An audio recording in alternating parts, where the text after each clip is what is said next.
श्रीकृष्ण गोविंद हरे मुरारे, हे नाथ नारायण वासुदेव। श्रीमद्भागवत दसम स्कंध पहला अध्याय।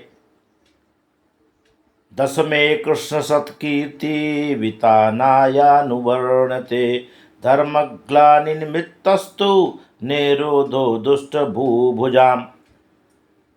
दसम स्कंध में 90 अध्याय हैं एवं पुराण का 8वां लक्षण निरोध दुष्ट राजाओं का संहार वर्णित है। वसुदेव का विवाह और कंस द्वारा देवकी के 6 पुत्रों का वध। राजा परीक्षित ने पूछा, हे मुनिवर, कथितो वंश विस्तारो भवता सौम्य सूर्ययो, राज्ञां चोभय वंश्यानां चरितम परमाद्भुतम।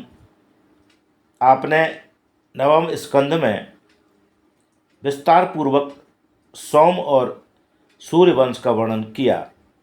उसमें उत्पन्न हुए सुद्युम्न आदि राजाओं के विलक्षण चरित्र और धर्मात्मा राजा यदु का वंश एवं चरित्र भी बताया। अब आप कृपा कर यदु वंश में अवतीर्ण भगवान श्री कृष्ण का चरित्र विस्तार पूर्वक सुनाएं। भगवान का मंगलमय चरित्र मुक्त, मुमुक्षु और विषयी सभी का प्रिय एवं भवरोग की महान औषधि है। श्रोत एवं मन को भी प्रसन्न करने वाला है। आत्मघाती पशु को छोड़कर ऐसा कौन होगा जो इसे सुनने की इच्छा न करे।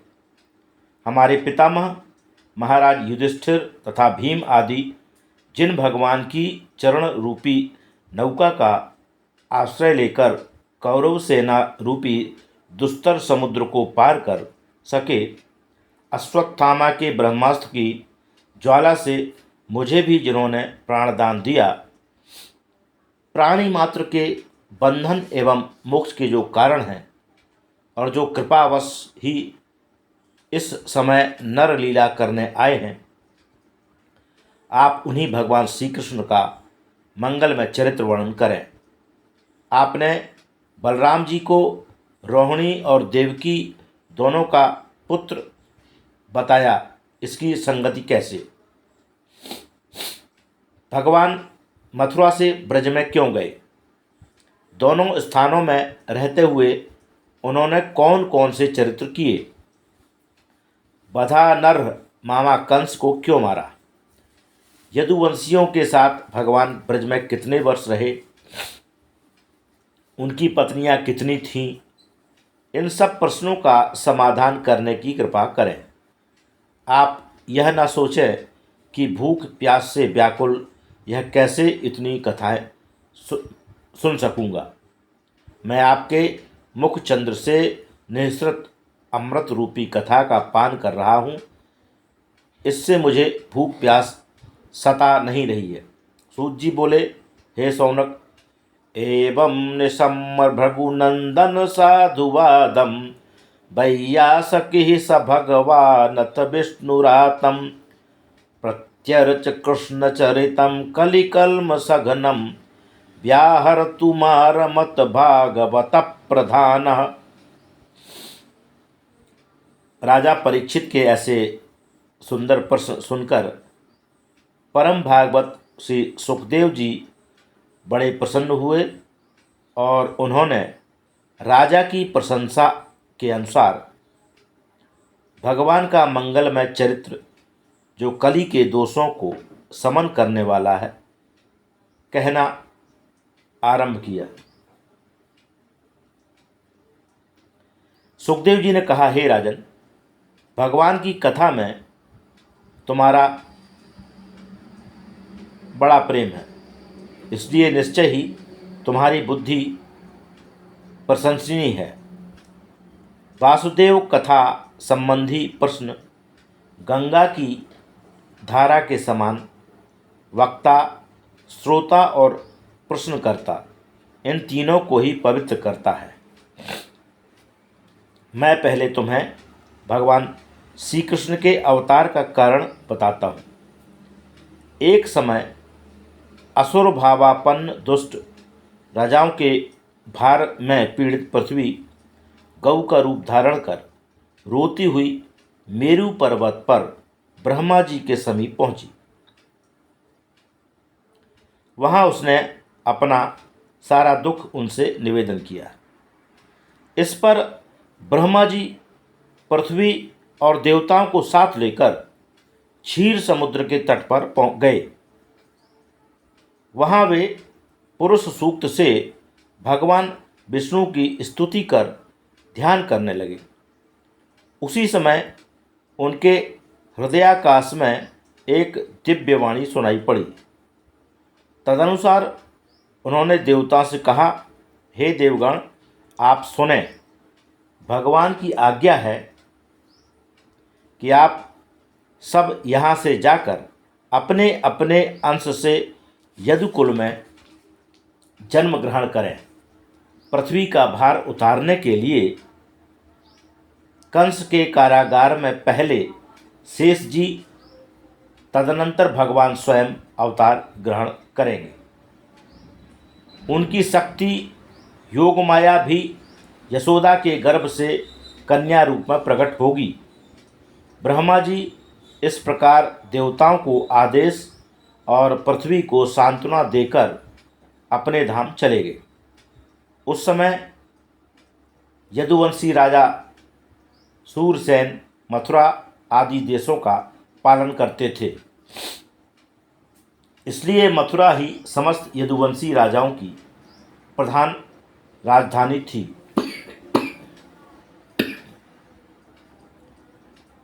कुछ समय बाद उग्रसेन के भाई देवक की कन्या देवकी का विवाह वसुदेव के साथ संपन्न हुआ। वे वधू ले जाने के लिए रथ पर सवार हुए। अपनी बहन के प्रेमवश कंस स्वयं घोड़ों की लगाम पकड़कर रथ हाँकने लगा। देवक ने दहेज में 400 हाथी, 15,000 घोड़े और 900 अथवा 1800 रथ दिए। रथानाम चा 63 शतम एवं सेवार्थ 200 दासियां भी दी। वर वधू की विदाई के समय शंख, भेरी, मृदंग आदि बाजों के साथ मांगलिक गान हो रहे थे।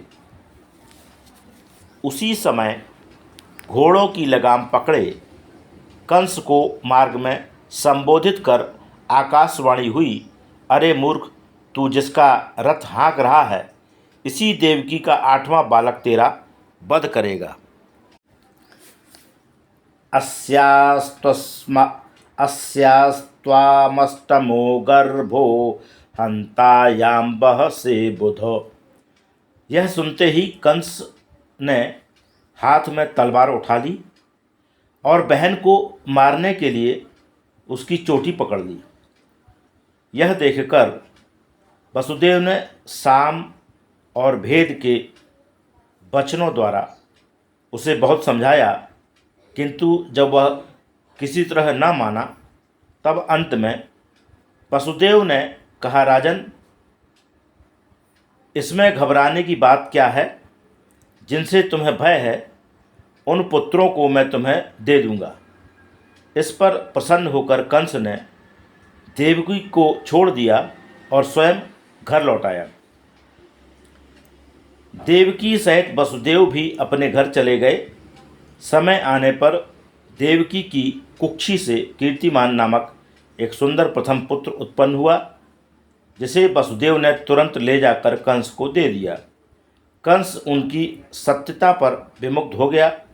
उसने वह बालक लौटा दिया और कहा, मुझे अष्टम पुत्र से भय है, इससे नहीं।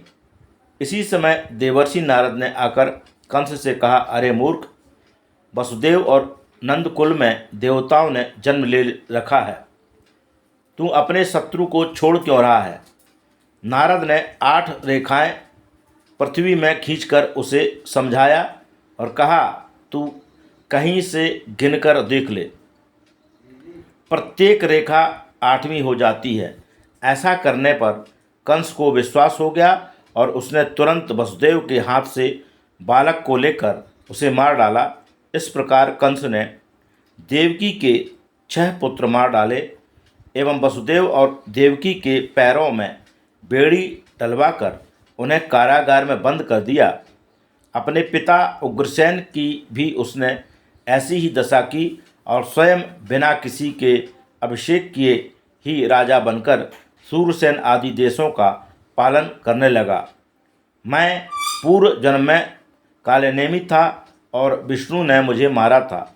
नारद द्वारा ऐसा ज्ञात होने पर वह यदुवंशियों से घोर विरोध करने लगा। यदुभिः सा व्यरुध्यत। श्रीमद्भागवत कथा साप्ताहिक के 10वें स्कंद का पहला अध्याय समाप्त।